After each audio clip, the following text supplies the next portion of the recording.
These are some debarker tips, which are great big carbide tips. What they were doing was brazing them like so. My recommendation was that they braze them like this. The problem typically is assessing how much heat you have here in the back of the joint. And if you have a little bit of wire back there in the joint, when that wire hits the flow point, it'll melt and the part will fall down. They were also using an induction coil, and a lot of induction coils. Anybody, you guys familiar with induction? Some of you are, okay. An induction coil is a copper coil. Water flows through it to keep it cool. It generates a current around the coil. The closer you are to the coil, the stronger that magnetic current is. And what the magnetic current does is it resonates with things that are magnetically responsive, like cobalt or steel. An awful lot of induction coils out there in industry are hand bent, and you see some of the ugliest things that are ugliest coils that are hand bent. They're also used by people that really don't have that good a grasp of physics, so they tend to place them. They tend to place them improperly, and on a big joint like this, they'll put it in the wrong place where it's more likely to burn, or too far away where it doesn't do much good. This was a major. We'll get into that story later. Here's what we did. This is surface treatment. This is our ARS surface treated. This is the carbide as supplied. This is the 49% with manganese. This is the 50% braze alloy without cadmium. What we did was assess the flow. The 49% with manganese flowed out well here. The cad-free bubbled up. We treated it with our ARS process, and we got a nice controlled flow on both sides. This was basically a cobalt plating process. You can see two things: that the treated surface works differently, particularly with this alloy, but this is also a nice illustration of the different flow properties of the different alloy. When we try and get people to switch to this alloy, even from this alloy, it wets out differently. When it hits temperature, it has different flow properties. Also, it looks like hell. It has a real rough, bubbly surface unless you really control the temperature. It can look pitted, and you get nodulization, which is, it looks grainy with pits in it. It works beautifully, but it looks like hell, and those of you in sales know that's a tough sale. Here you have a little bit of carbide here, stuck in the notch. Here the problem is they use laser cut steel, and when a laser cuts, the laser doesn't actually cut in a line. It heats up the steel, and then they put a gas behind it, and that gas blows the molten steel out. So the laser sort of burns its way through while the gas blows it out. Compressed air is the cheapest you can use because all you have to do is run a compressor, but then you get an oxygen on it. If they're trying to braze to laser cut steel, they need to grind the steel back about 5 to 7 thousandths of an inch, because you get a couple things with the laser cutting. You can see the lines there. You get a couple things. One is you get oxidation. Two, even if they're using an inert gas, you still are exposing hot steel to the air as soon as the laser moves on the next cut, so you get oxidation. You also get what they call upsetting in the blacksmith world, and that's you get the molten metal, and the molten metal kind of moves out there. You can braze to laser cut steel pretty successfully most of the time. If that's all they want, then they don't have to grind the laser cut section off. If they want to build a quality tool, if they want every braze to be good, they really need to grind out the laser cut steel. Here's a failure, and in this failure you can see nice big entrapped gas bubbles underneath.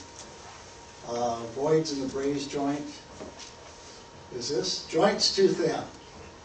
Here you can see where the joint virtually disappears, and This should be a 10,000 stick joint. This is a saw plate that was chrome plated. So they chrome plated the saw plate, and after they chrome plated it, they didn't do anything about the chrome plating and the notch. So the brazing failed. These are some of the tips that failed, and when we got through with it, you could actually see that once again, a good question to ask if they have braze failure is whether there's, on the parts that came apart, is there any kind of a discoloration? Is there anything particularly gray? Is there any gray-looking substance on top of the braze alloy? If they have any kind of a file, I like a triangular file because of the size and shape, but you can sometimes scrape, if they scrape that gray layer and see braze alloy underneath it, that tells you that there's something on one of the mating parts that's separated, which is why the braze joint failed. And this gets back again to cleanliness. I'm very much afraid, as long as you're in this industry, that you're going to be preaching cleanliness to people. This is actually a saw blade test. You take a stick and beat the hell out of a saw blade. This turned out, the original guy who came up with it, Carol Sizemore, was criticized because it's not at all scientific. His answer was, well, if it fails when you hit it with a stick, it's going to come apart in a sawmill. And as it turns out, it's a real good go, no-go test. Are you familiar with go, no-go? Okay. You use a gauge and you plug it in and either it fits or it doesn't, which is go or no-go. So a bad braze joint tends to fail very easily.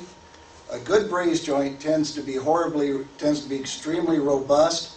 So it's not like you have a range of bad braze joints. It's more like you have bad braze joints or good braze joints. And that's again a cleanliness issue. Here's some carbide. You can see a little on the surface, but on this, the surface treatment peeled off. We talked about it. This is where there was a failure. This is bad carbide. And it's bad carbide because the carbide actually ripped out. Here you can see a close-up where the carbide ripped out on it.